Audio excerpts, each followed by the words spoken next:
ever hung a picture only to hear it come crashing to the floor? To avoid the hassle and the damage, Sarah has the best hooks and hangers for your artwork, and she should know she is the pro. And I will mention, all of this is Sarah's actual artwork, and it is absolutely beautiful. Give her some love for transitioning into the world of artists.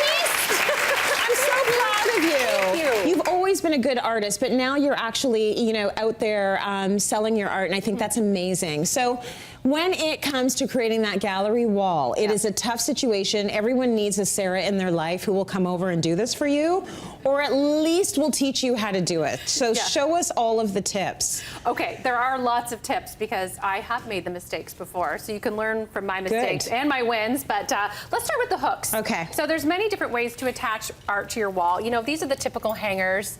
We can see here. Yeah, these ones. The little minis that everybody uses. And those are great for lighter weight art, especially if it's on a wire back. Yeah. Right? Those are fantastic. However, let's say you're in a rental and they won't let you put any nails in the wall. Right. You need some adhesive strips. So there's a couple of options here. There are these hooks and then there are these strips here. Do you want to hold those ones up? Sure. The hooks are really, really great.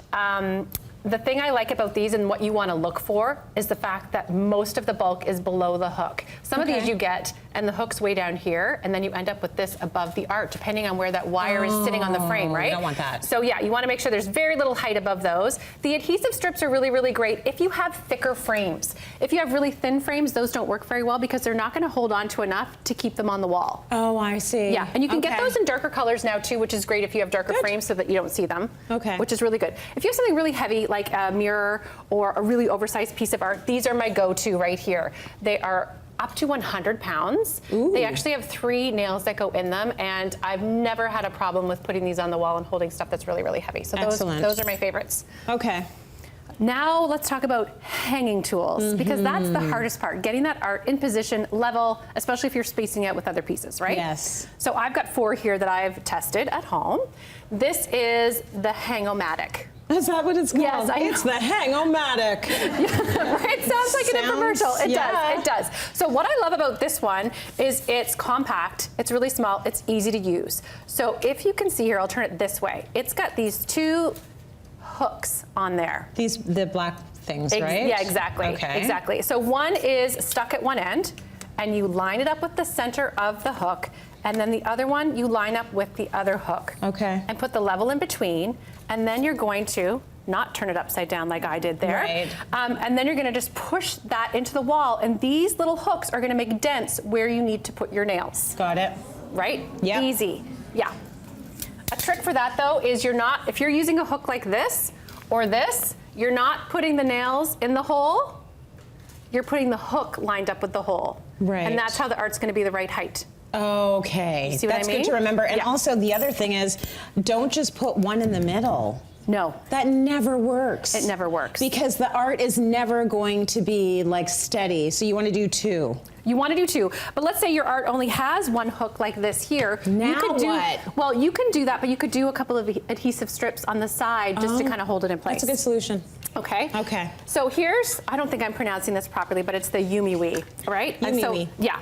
So Okay. this one is great for wire hangers or single hooked art, right? And all you do with this is you hook it in the back on the hook, you put it on the wall, and then you're gonna push your art in where you know that hanger is in the back. And again, flip this over, it's got these sharp edges. Oh, I see. That will make indentations in your wall to tell you where to put those nails, right? Okay, good. That one's easy to use too.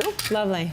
And then we've got the more heavy-duty guys over here. So this is the Black & Decker one. This one's fun. I like how it folds up. It actually has storage for additional nails and screws and that sort of stuff for hanging, which is really, really great. It's also got a level on it, which is nice. The one thing about this one is it does not work for smaller pieces of art because as you see, these adjustable guys right here only go in so far towards the middle. Right. Right, so it works for larger pieces only. And again, the same thing.